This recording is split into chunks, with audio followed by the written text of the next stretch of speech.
En el extremo sur de América existe un canal de agua que cambió el mundo para siempre. Gracias a él sabemos que la Tierra es redonda. Gracias a él, el océano más grande del planeta tiene nombre. Gracias a él, Europa conectó con Asia por primera vez navegando hacia el oeste. Y la mayoría de la gente en América Latina nunca ha escuchado su historia completa. Octubre de 1519. Fernando de Magallanes sale de España con 5 barcos y 270 hombres. Su misión: encontrar una ruta hacia las especias de Asia navegando hacia el oeste.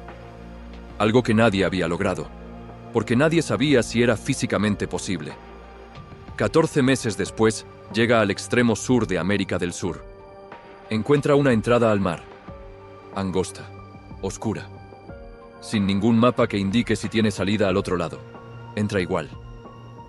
Lo que viene son 38 días navegando a ciegas por un laberinto de agua, hielo y roca de 570 kilómetros.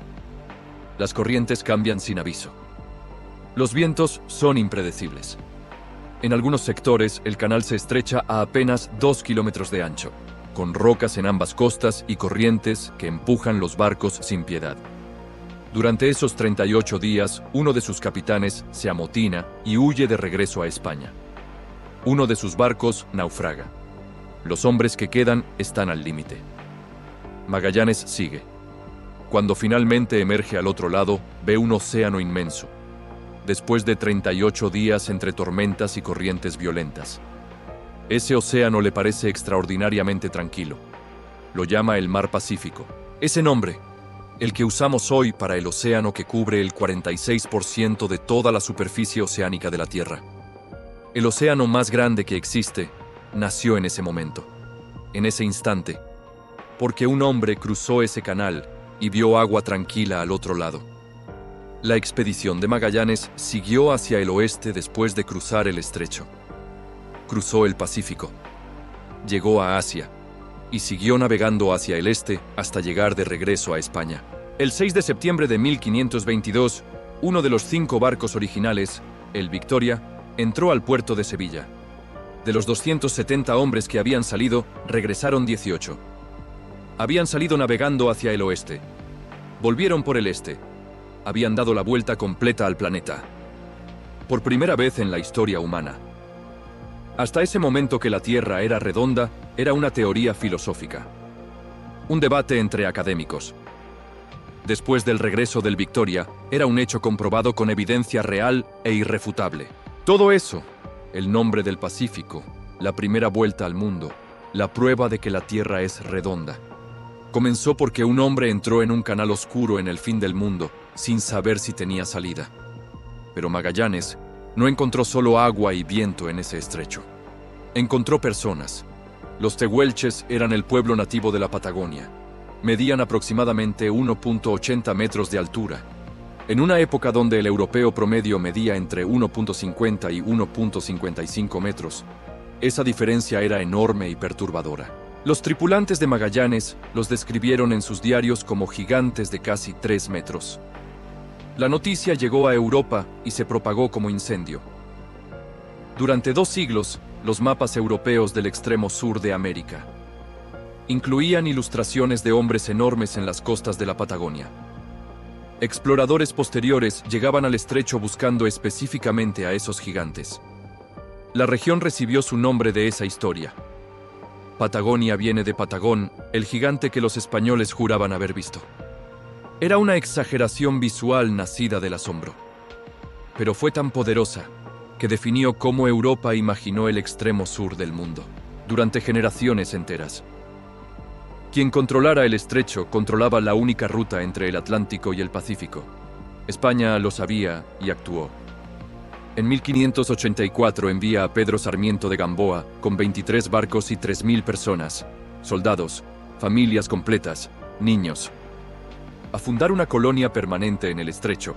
El plan era establecer 2 poblados fortificados que controlaran el paso de cualquier embarcación extranjera. Lo que encontraron fue uno de los entornos más hostiles del planeta. Vientos permanentes que superaban los 100 kilómetros por hora. Temperatura bajo cero gran parte del año. Suelo que no producía cosechas. Animales que no conocían y que no sabían cazar. Los barcos de suministro prometidos nunca regresaron. España simplemente los olvidó. 3 años después, el navegante inglés Thomas Cavendish pasó por el estrecho y entró al primer poblado. Encontró las construcciones en pie pero vacías. De los 3.000 colonos que España había enviado, quedaba un único sobreviviente. Un hombre llamado Tomé Hernández, que había vivido comiendo raíces y cuero durante meses. Cavendish no dudó en darle un nuevo nombre al lugar. Lo llamó Puerto del Hambre. Ese nombre existe en los mapas hasta hoy. Las ruinas del asentamiento están declaradas Monumento Nacional en Chile. Si buscas Puerto del Hambre en Google Maps ahora mismo, aparece. Una colonia de 3.000 personas que España mandó al fin del mundo y olvidó, y cuya tragedia quedó grabada para siempre en la geografía. El Estrecho de Magallanes es también uno de los ecosistemas más ricos y extraordinarios del planeta. En sus aguas viven ballenas jorobadas, orcas, delfines australes y lobos marinos. En sus costas anida la colonia de pingüinos de Magallanes más grande de América del Sur, más de 1 millón de individuos, concentrados en un mismo territorio. Sobre el estrecho vuela el albatros errante, el ave con la mayor envergadura alar de todas las especies voladoras que existen en la Tierra. Sus alas alcanzan hasta 3.5 metros de punta a punta. Vuela más de 100.000 kilómetros al año, el equivalente a 3 vueltas completas alrededor del planeta, casi sin batir las alas, aprovechando las corrientes de viento del estrecho. En las orillas crecen los llamados árboles bandera, árboles que llevan décadas esculpidos por el viento permanente, completamente doblados hacia el este. Ninguno crece recto, todos apuntan en la misma dirección. Y si te paras en el punto exacto donde los dos océanos se juntan, puedes ver con tus propios ojos la línea donde el agua cambia de color. El Atlántico y el Pacífico chocando frente a frente, dos masas de agua de temperaturas y salinidades distintas, formando una frontera visible a simple vista. En verano el sol no se pone hasta las 11 de la noche. El cielo se pinta de naranja y rojo sobre el agua. Las ballenas saltan a metros de la orilla. Antes de Magallanes, antes de España, antes de cualquier europeo pisara esas aguas. Los Cahuéscar vivieron en el estrecho de Magallanes durante más de 6.000 años. Navegaban en canoas construidas con corteza de árbol. Vivían prácticamente desnudos bajo temperaturas bajo cero. Se untaban grasa de animal en el cuerpo para resistir el frío. No construían asentamientos permanentes. Vivían en el mar, moviéndose constantemente entre los canales, pescando y cazando sin detenerse. Charles Darwin los observó en 1833 durante su viaje en el Beagle, y los describió con asombro en su diario. No podía entender cómo seres humanos sobrevivían en esas condiciones sin ropa, sin refugio fijo, bajo lluvia y viento permanentes. Los Cahuéscar conocían cada corriente, cada canal, cada punto peligroso del estrecho. Una geografía que los europeos tardaron siglos en cartografiar con instrumentos, ellos la llevaban grabada en la memoria.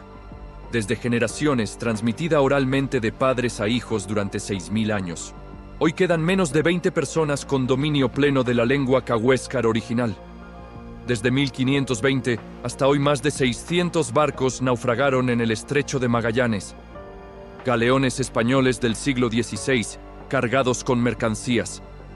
Fragatas de guerra del 17, vapores del 19 que no sobrevivieron las tormentas. Las mismas corrientes impredecibles que Magallanes cruzó sin mapa siguen siendo las mismas y siguen siendo peligrosas. Los barcos modernos con GPS, radar y tecnología satelital todavía necesitan un piloto local certificado para cruzar el estrecho. Por ley, sin excepciones, porque ninguna tecnología reemplaza el conocimiento de esas aguas. Y en la costa, visible desde tierra, descansa el vapor Amadeo, el primer barco a vapor que llegó al estrecho. Lleva décadas encallado en la orilla, oxidándose lentamente. Nadie lo movió, nadie lo rescató. El estrecho lo reclamó y ahí quedó. Una reliquia de hierro que el tiempo convirtió en monumento involuntario. Un canal de 570 kilómetros en el extremo sur de América. Le dio nombre al Océano Pacífico. Permitió la primera vuelta al mundo y demostró que la Tierra es redonda. Inspiró la leyenda de los gigantes patagones, que Europa creyó durante 2 siglos.